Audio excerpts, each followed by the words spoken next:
murakoze cyane. Tugeze mu mwanya mwiza, igitondo cyiza cyo kuganira ijambo ry'Imana, kuko Imana yaduhaye umugisha muri iki gitondo kugira ngo tubashe gusangira ijambo n'abantu bose baza kudukurikira,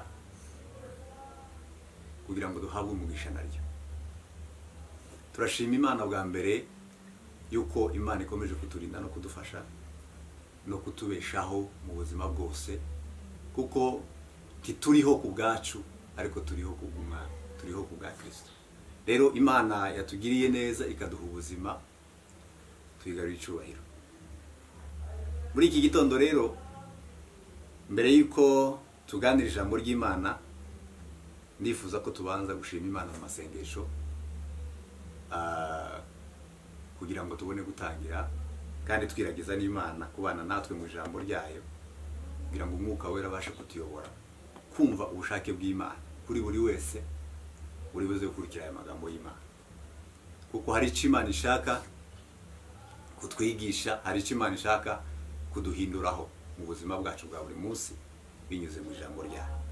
Reka rero dufatanye gusenga, dushima Imana. Data, mu izina rya Yesu, turagushimiye muri iki gitondo cyiza, igitondo cy'umugisha, igitondo gikomeye ku buzima bwacu, igitondo ubashe kuduhereza kugira ngo tucishimiremo.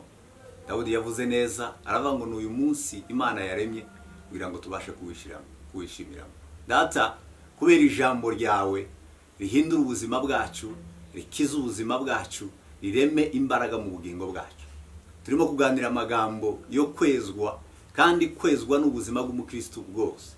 Turifuza rero ko ijambo ryawe riturema, rikaducura, rikaduhindura basha, tukabasha kuba intwaro zo gukoreshwa n'Imana. Ugize neza, turasabira umugisha abantu bose bazabasha kumva no gukurikira ijambo ry'Imana, ribashe kurema ubundi buzima busha, ribashe kweza imibiri yabo n'imitima yabo, kugira ngo bahinduke icyuma gikwiriye gukoreshwa n'Imana, cyangwa se dutahure ubushake bw'Imana n'umugambi w'Imana tubashe kuwugeraho.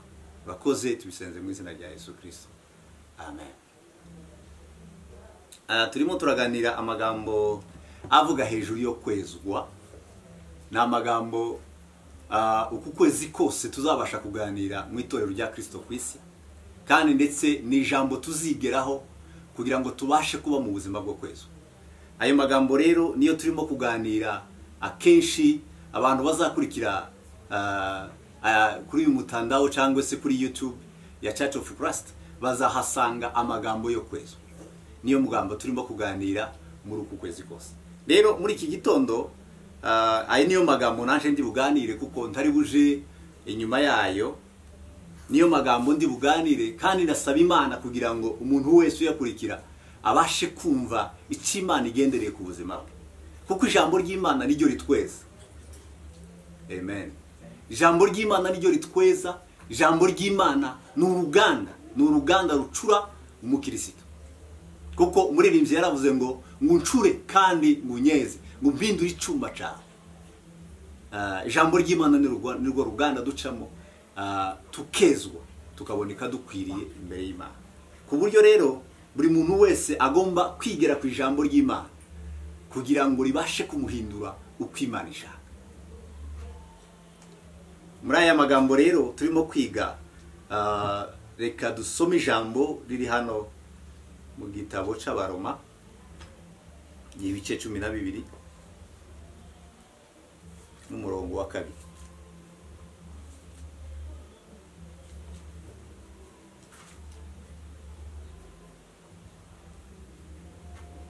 Abaroma ibice 12 umurongo wa 2 haravuga ngo, kandi ntimwishushanye n'ab'iki gihe, ahubwo muhinduke rwose mugize imitima misha, kugira ngo mumenye neza ibyo Imana ishaka, ari byo byiza, bishimwa kandi bitunganye rwose. Amen. Turongera dusome ahandi habiri. Turasoma mu gitabo cya Timoteyo wa 2,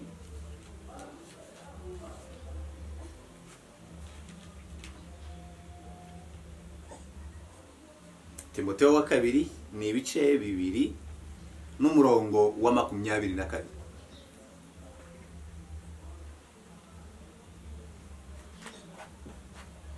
Timoteyo wa kabiri ibice ni bibiri umurongo wa 22. Abango nuko uhunge irari rya gisore, ahubwo ukurikize gukiranuka no kwizera n'urukundo n'amahoro, ufatanije n'abambaza umwami wacu bafite imitima iboneye. Amen. Dusoreze mu gitabo cya Petero wa mbere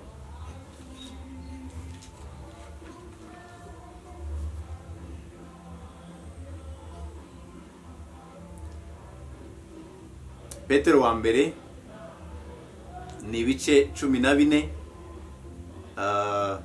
ni ibice bibiri n'umurongo wa 14 n'uwa 15. Nako ni igice cya mbere umurongo wa 14 n'uwa 15. Aravuga ngo mube nk'abana bumvira, timwishushanye n'irari mwagiraga kera mukiri injishi, ahubwo kuko uwabahamagaye ari uwera, aba ariko namwe muba abera mu ngeso zanyu zose. Amen. Reka dusubiremo. Mube nk'abana bumvira, timwishushanye n'irari mwagiraga kera mukiri injishi, ahubwo nk'uko uwabahamagaye ari uwera, aba ariko namwe muba abera mu ngeso zanyu zose. Amen. Uyu munsi ijambo turi buganire riravuga hejuru y'ubuzima bwo kwezwa. Ubuzima bwo kwezwa nibwo turi buganire. Kwezwa ni ijambo tugize iminsi twiga, kandi mu yandi magambo ni ubuzima bw'umukristo.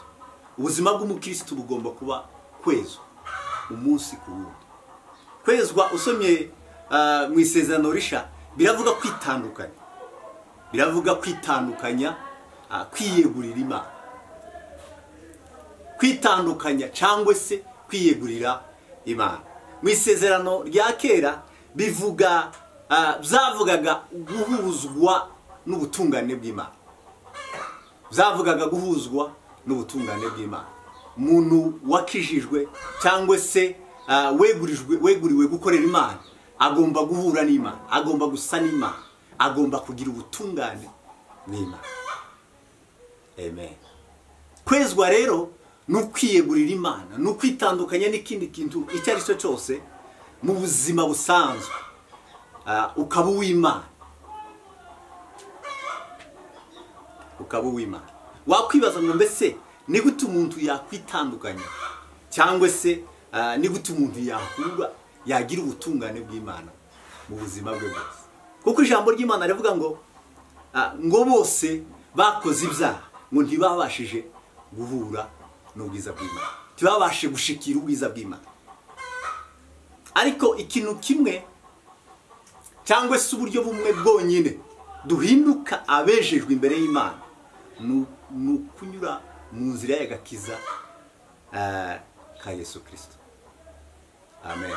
Ni ukwakira Yesu mu buzima bwacu. Yesu akaduha gukiranuka kwe, tukambara gukiranuka kwe, hanyuma tukabaho mu buzima bwo kugenda twejejwe umunsi ku wundi. Kuko ijambo ry'Imana rivuga ngo icyabyawe n'umwuka, ngo uwo ni umwuka, n'icyabyawe n'umubiri n'umubiri. Niba turi abantu basanzwe, ariko kuba twaravutse ubwa kabiri, tuba twarabyawe n'umwuka, tuba twerejwe gukorera Imana, tuba dutandukanijwe n'ubundi buzima ubwo ari bwo bwose, kugira ngo twezwe dukorera Imana. Ijambo ry'Imana mu gitabo cy'Efeso rizarivuga ibice biri murongo wa 8, bizavuga ngo twakijwe kubw'ubuntu. Ntabwo ari imirimo yacu yatumye dukizwa, ariko n'ubuntu bw'Imana. Ubuntu bw'Imana nibwo bwadukije. Abizeye Yesu bakiriye agakiza. Ako gakiza nta kandi ni Yesu mu buzima bwabo. Kuba Yesu yarabaye mu buzima bwabo, twaratsindishirijwe, twejejwe n'amaraso ya Kristo. Ahasigaye dufite responsabilité yo kubaho mu buzima bwo kwezwa umunsi ku wundi. Amen. Dufite inshingano zo kubaho mu buzima bwo kwezwa umunsi ku wundi.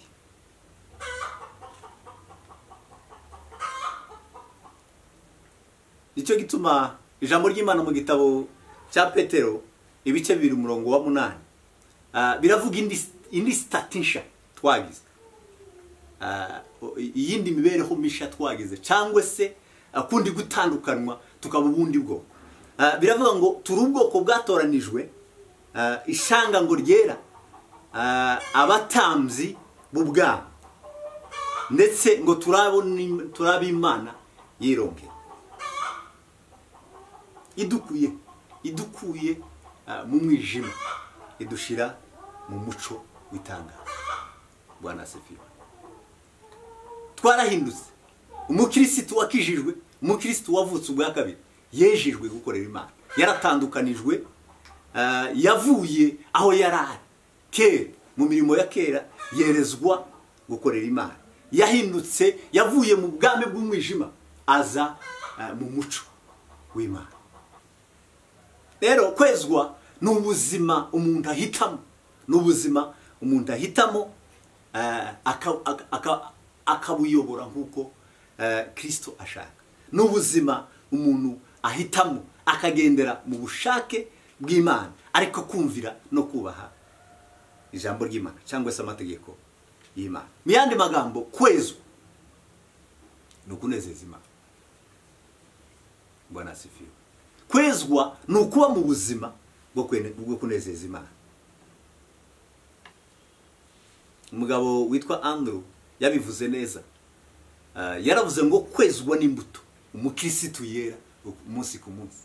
Kweza ntabwo ari imizi umukristo ashora, ahubwo n'imbuto yera. Kuko Kristo yabivuze neza muri Yohana ibice 15 aravuga ngo muri amashami nanje ngo ndigishitse, ngo mushamikiye ku mizi, mushamikiye ku gishitsi, ngo mukwiye kwera imbuto, kandi izo mbuto tukwiye kwera ni imbuto z'abiga. Rero iyo umukristo yezwa umunsi ku wundi, iyo ari mu buzima bwo kwezwa umunsi ku wundi, yera imbuto. Nta n'ikindi abantu bakeneye, nta n'ikindi abantu babona. Icyo babona ni imbuto twera. Iyo twera imbuto nibwo buzima batubarira, nibwo buzima badukonsideremo. Amen. Rero umukristo wakijijwe, wavutse ubwa kabiri, urugendo rwe rukurikiraho n'ubwo kwezwa.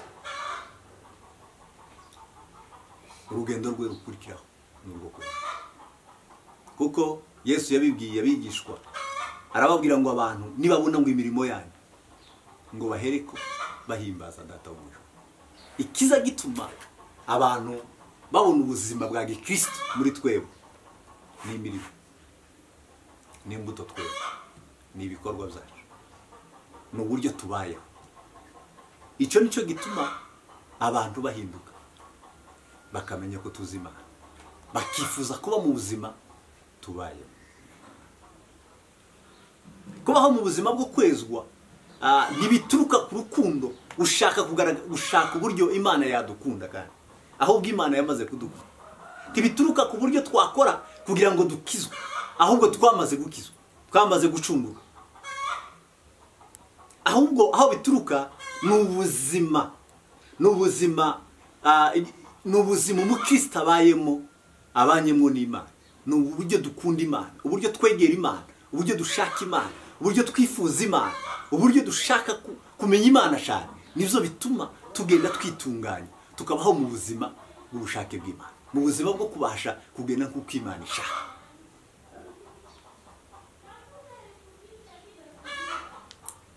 Amagambo makeya ngiye kuganiraho buke hanyuma nze gusoza ni amagambo 3: inzira zo kwezwa. Inzira zo kwezwa z'umukristo.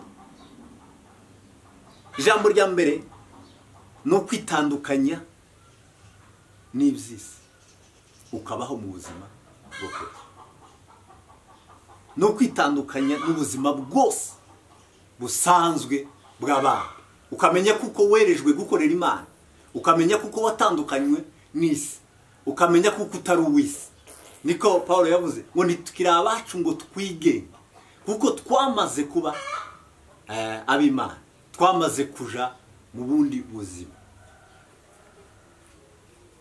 Amen.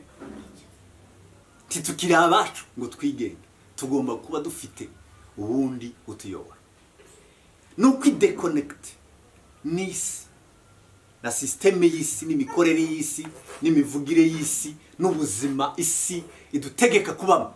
Ibyo byose nukata nuguca nukudebransha igishobora kuduhuza n'ubwo buzima bwose mvuze, ahubwo tukabaho mu buzima bwo kwezwa. Twasomye ijambo ry'Imana mu gitabo cy'Abaroma ibice 12 umurongo wa 2.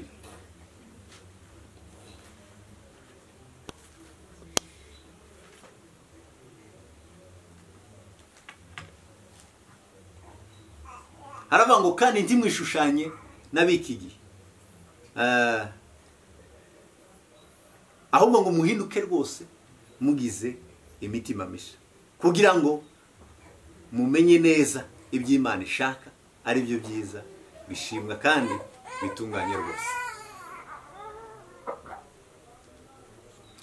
Timwishushanye n'ab'iki gihe mudahwanye. Iyo umukirisitu yakijijwe,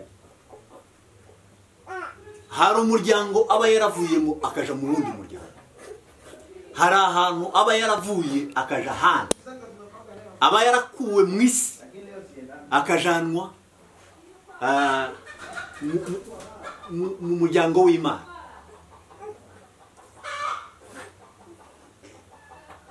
Niko mu gitabo cy'Abefeso cy'Abakolosayi ibice ndatekereza ko ari kimwe igice cya mbere, ariko ivuga ngo umuntu wavutse ubwa kabiri, ngo Imana yamukuye muri ubu bwami bw'umwijima, yadukuye muri ubu bwami bw'umwijima idutransfera mu bwami bw'umwana wayo akunda. Twashanje position, twavuye aho twakagombye gutekereza twari turi, tukurwayo tuzanwa mu bundi bwami. Ubu turakorera mu bwami bw'Imana. Muri ubu bwami rero tugomba guhinduka, titugira ikindi cyari cyo cyose gishobora kudushushanya no kuturanga no kutwerekana yuko tukiri ab'isi. Tugahinduka rwose, ngo duhinduke rwose tugize imitima misha. Guhinduka biba mu buzima bw'umukirisitu umunsi ku wundi. Tugenda duhinduka bwije uko bwije nuko bukeye, kandi guhinduka niko kwezwa. Kwezwa kugenda kutukura ahantu ukatujana ahandi, kudukura mu buzima ukatujana mu bundi buzima. Niko Pawulo yavuze ngo tuva mu bwiza tukaja mu bwiza.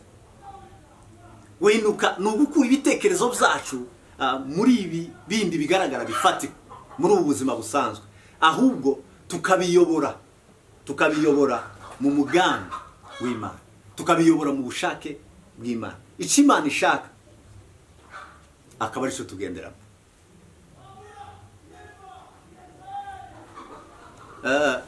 Mu gitabo cy'Abakolosayi igice cya mbere umurongo wa 3,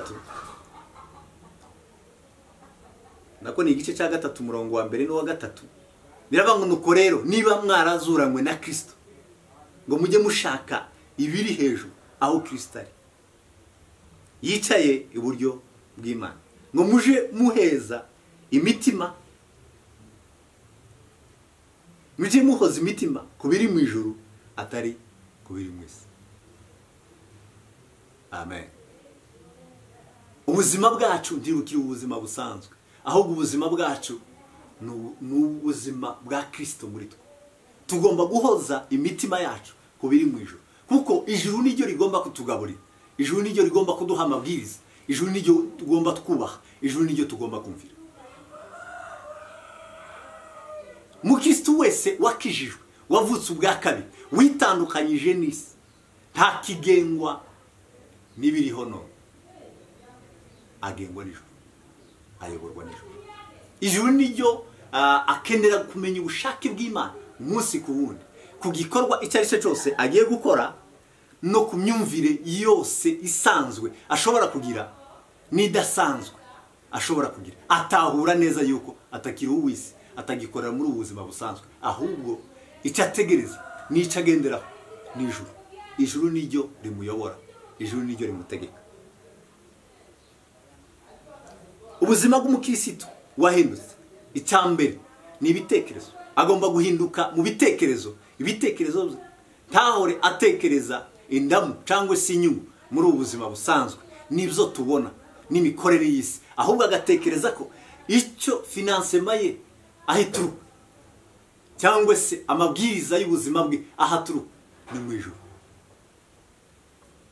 Aho niho duhoza imitima, kandi aho niho dukenera, aho nizo ibiri mu ijuru nizo dushaka, kuko ari byo bihindura ubuzima bwacu.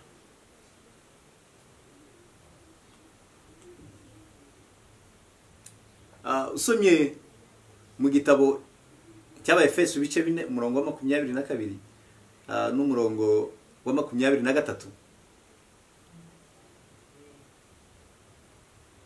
biravuga ngo bitubwiriza hejuru y'ingeso zacu za kera dukwiriye kwiyamura. Umuntu wacu wa kera weneberezwa no kwifuza gushukana, tugahinduka mu mwuka n'ubwenge bwacu, no mu bwenge bwacu. Igitangaza kiriho ubu nyine nuko abakristo akenshi batekereza ko bavutse ubwa kabiri bakaba mu itorero bagakora, ariko batarigeze bahinduka umuntu wa kera, bagikomeza kuba mu buzima bw'umuntu wa kera. Ugasanga umuntu yarakijijwe ariko aracagira za kamere, aracatuye mu buzima afite kamere, akavuga ngo ubu ni ubuzima bwanje, ibi ni ibyanje sinobihindukaho. Kandi n'abantu bakamwita gutyo, bakavuga ngo naka agira iyi kamere, kandi ari umukirisitu uri mu itorero, ari umukozi w'Imana ufite position runaka mu itorero, ariko ugifite ibyo yisigarije ngo ibi ni ibyanje n'ubuzima bwanje. Ariko gukira, guhinduka, kwezwa mu buzima bwa buri munsi, tugomba gutandukanwa n'ingeso zake z'ubuzima bwacu. Duhinduke rwose tugize imitima misha, imibiri yacu ihinduke n'imitima ihinduke. Ni ukuvuga ngo ubuzima bwacu bwa kera dutandukanywe nabo, kuko ijambo ry'Imana rivuga ngo umuntu iyo ari muri Kristo Yesu ngo abahindutse icyaremwe gisha, kandi ngo ibya kera biba bishize, ngo byose biba bihindutse bisha. Ubuzima bwe bwose buba buhindutse, abagiye kubaho mu buzima bwo kugaragaza Kristo, bwo kwera imbuto, bwo kwerekana kwera kw'Imana kose mu buzima bwe, kandi agahinduka akagendera mu bushake bw'Imana, akayoborwa akagendera mu nzira y'Imana.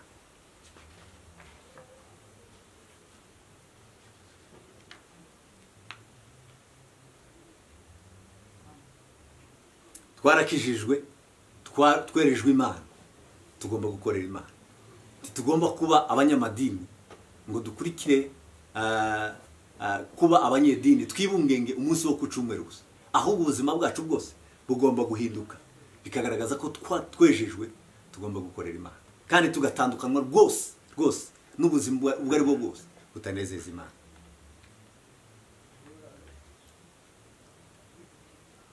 Ijambo ry'Imana usomye mu gitabo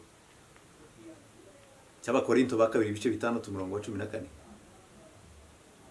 biravuga ngo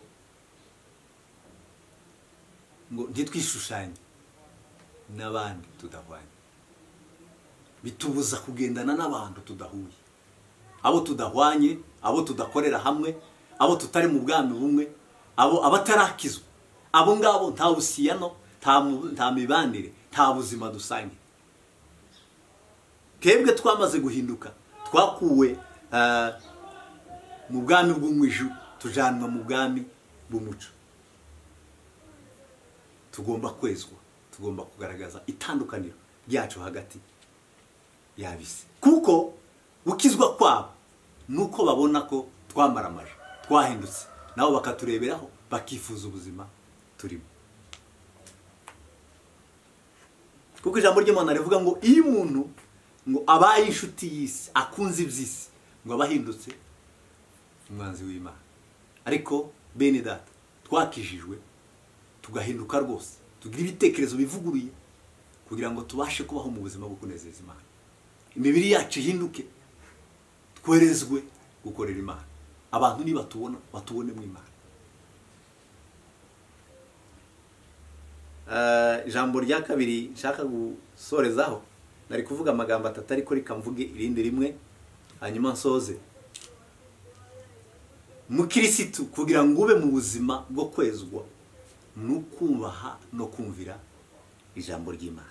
Twasomye ijambo mu gitabo cya Petero wa mbere, ni igice cya mbere umurongo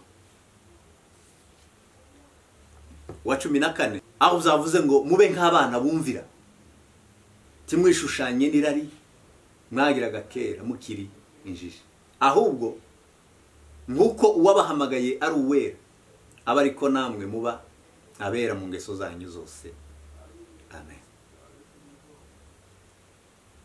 Ikiza gituma umukirisitu ahinduka, akezwa ubuzima bwe bwose umunsi ku wundi, no kumvira ijambo ry'Imana, no kubaha ijambo ry'Imana, no kugendera mu mategeko y'Imana.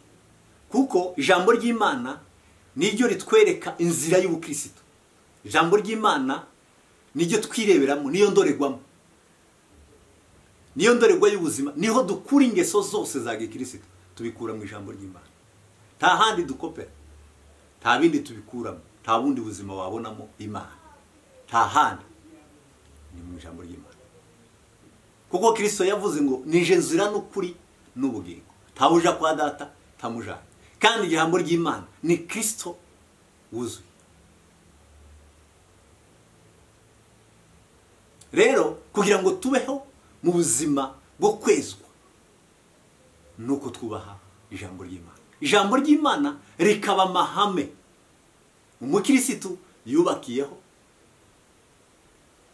amuyobora, amubwiriza inzira agomba kunyuramo no gutahura ubushake bw'Imana. Kuko Imana ivugira mu ijambo ryayo, nubwo ishobora kuvuga no mu zindi nzira, ariko cyane cyane Imana ivugira mu ijambo ryayo, niho iganirira natwe.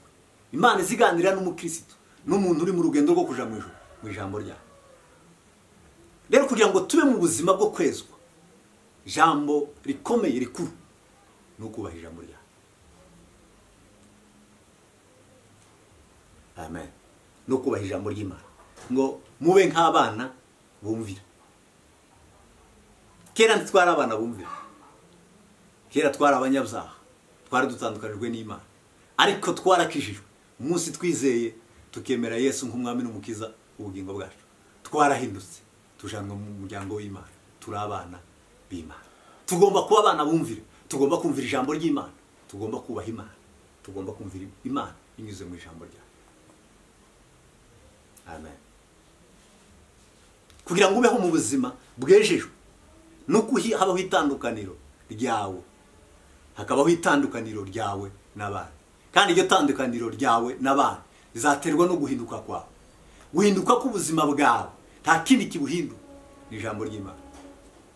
Ijambo ry'Imana niryo riza rihindura ubuzima bw'umuntu, agahinduka akaba uwo atarasanzwe, agasa uko atarasanzwe, abantu bagatangira kumuvuga, bagatangira kumwita yandi mazina.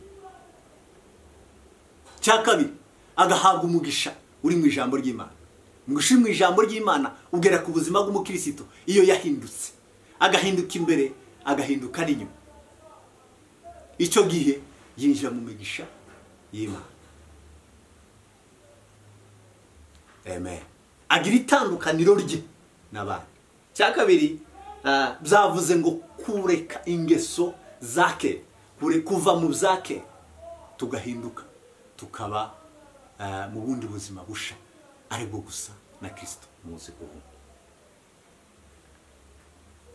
Itegeko byatanze hano ngo mubabera kuko nanje nduwe.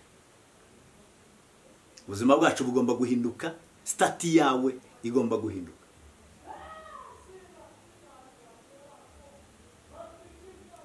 Kezwa n'amaraso ya Kristo, tukubaha ijambo ry'Imana, tukagendera mu bushake bw'Imana, tugahinduka, tukaba deconnect, tugahinduka, tukava mu kintu icyo ari cyo cyose iyi si dusaba kugenderamo, ahubwo tugashaka ubushake bw'Imana, tukiyeza, tukitandukanya n'ibyakera, tukagendera mu kumvira ijambo ry'Imana no kumva Imana, gutega amatwi Imana, kuko Imana niyo dushaka kumva cyane. Tugira ubushake bwo gushaka kumva Imana cyane, harimo nizo bidutera guhinduka, ndetse no kuba mu buzima bwo gusenga, kugira ngo tubashe kumva icyo Umwuka ashaka kutwigisha, kuko Mwuka niwe mwarimu dufite. Mwuka niwe ugomba kutuyobora kugira ngo tubashe guhagarara mu buzima bunezeza Imana. Ubuzima twamaze guhabwa bwo muri Kristo Yesu bwo gukiranuka, kugira ngo tumaintain ubwo buzima bukomeze, nuko twumvira Umwuka w'Imana akatuyobora mu buzima bwo kwezwa, no kugira ngo tubashe gutahura ubushake bw'Imana kuri twebwe. Yene data, kubaho mu buzima bwo kwezwa nuko utita ku by'isi yita byiza, cyangwa kuri iby'isi ivuga ko ari byo bikwiriye, ahubwo icyiza tukacita icyiza, n'ikibi tukacita ikibi. Mu yandi magambo, tukabaho mu buzima busobanutse bugaragaza ko turaba abantu bakijijwe, kuko ijambo ry'Imana rivuga ngo muri umudugudu wubatswe mu mpinga z'umusozi. Ngo ese wabasha gute kwihisha? Nta kuntu twakwihisha. Iyo umuntu yakijijwe aragaragara. Iyo umuntu ari mu buzima bwo kweza, ubuzima bwe buramenyekana, burasobanuka, bugira itandukaniro, aba umuntu w'Imana, akitwa ko afite Imana muri we, kuko Imana imugaragaramo. Rero muri iki gihe turi mu gihe kigoye cyane, turi mu gihe kigoye cyo kwishushanya. Abantu benshi ugasanga yarakijijwe, ari mu itorero, arakorera Imana, afite umurimo runaka akora mu itorero, ariko kandi imirimo ye hano hanze ntatandukaniro n'abandi.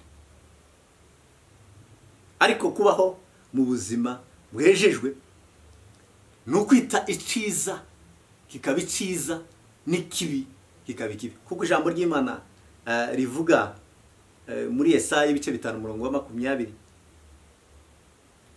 biravuga ngo ikibi bacita icyiza, ngo n'icyiza bakacita ikibi, ikisharira bakacita ikiryohereye, n'ikiryohereye bakacita igisharira. Ariko bene data, duhindura ubuzima bwacu, tube mu buzima bwo kwezwa, tube mu buzima bwo kunezeza Imana. Icyiza tucite cyiza, ikibi kibe kibi kuri twebwe. Icyiza arico dukora, ikibi tutugikora, kuko twamaze kuva muri ubu bwami bw'umwijima, ubwami bwa Satani, ngo tuba transfere mu bwami bw'umwana w'Imana. Muri ubwo bwami tugomba gushaka icyo Imana ishaka, tugomba gukora ibyo Imana ishaka, tugomba kumva ibyo Imana ishaka, akaba ari byo dukora. Yego yacu ibe yego, naho ya ibe oya. Ubuzima bwawe busobanuke, bubuzima bwo kunezeza Imana, bubuzima buhindutse, bubasha guhindura n'abandi. Kuko ijambo ry'Imana rivuga ngo muri umunyu w'isi, ngo mbese umunyu nukayuka ngo uzongera kuryoshwa n'iki? Uzakongera kuryoshwa n'iki? Twebwe turi umunyu w'isi, turi umuco w'isi, tugomba kumurikira isi. Isi irimo umwijima, irimo ubuyobe, tukayimurikira kugira ngo ibashe kumenya umuco uri muri Kristo. Ubuzima buri muri Kristo tubuhereza abantu. Tanga ubuzima ufite kugira ngo isi ibashe kubona. Erekana ubuzima ufite kugira ngo bukize isi, kuko ubuzima ufite uzabubamo ari uko wezwa umunsi ku wundi. Ubugingo ufite buzagera mu bandi ari uko wahindutse, ariko werekanye position urimo, ari uko wahindutse umuco umurikira abandi. Murakoze cyane, Imana ibaho umugisha, Imana itugire neza mu ijambo ryayo, tubeho mu buzima bwo kunezeza Imana. Ubuzima bwo kunezeza Imana nta kindi, icambere no kwitandukanya n'isi, ni ukwidekonekite muri sisiteme y'isi tugahinduka tugize imitima misha, tugize ibitekerezo bisha, tukavuga n'amagambo meza, amagambo anezeza Imana, amagambo yubaka. Cya kabiri ni ukumvira ijambo ry'Imana, ni ukuyoborwa n'ijambo ry'Imana. Ijambo ry'Imana akaba ari ryo rihinduka umushorera cyangwa se umuyobora ubuzima bwawe, kuko numara kuyoborwa n'ijambo ry'Imana, cyambere uzahinduka mu mutima kandi uzahinduka no ku mubiri. Numara guhinduka uzabasha kwinjira mu muyoboro w'umugisha w'ijambo ry'Imana, hanyuma ubuzima bwawe buhinduke. Imana itugire neza, Imana ituganze, Imana idufashe, kandi Imana ibane natwe mu ijambo ryayo. Amen. Kadusenge dusoza dushima Imana kandi tubwira Imana kudufasha muri aya magambo kugira ngo ubuzima bwacu bubashe kwezwa. Data, mu izina rya Yesu turagushimiye ku neza yawe n'urukundo rwawe, tugushimiye ijambo ryawe ryiza rije ku buzima bwacu. Duhe imbaraga zo kubasha kudutandukanya muri ubu buzima, twerezwe Imana, duhinduke rwose tugize imitima misha, titwishushanye n'abiki gihe tutagihwanye, twamaze kwimurwa ubwami bwa Satani twajanywe mu bwami bw'umwana w'Imana. Duhinduke rwose tuyoborwe n'ijambo ry'Imana, ijambo ry'Imana ari ryo rirema ubundi buzima busha muri twebwe. Mwami Yesu utugirire neza, ubashe kudufasha muri byose, tubisenze tubizeye mu izina rya Kristo Yesu. Amen.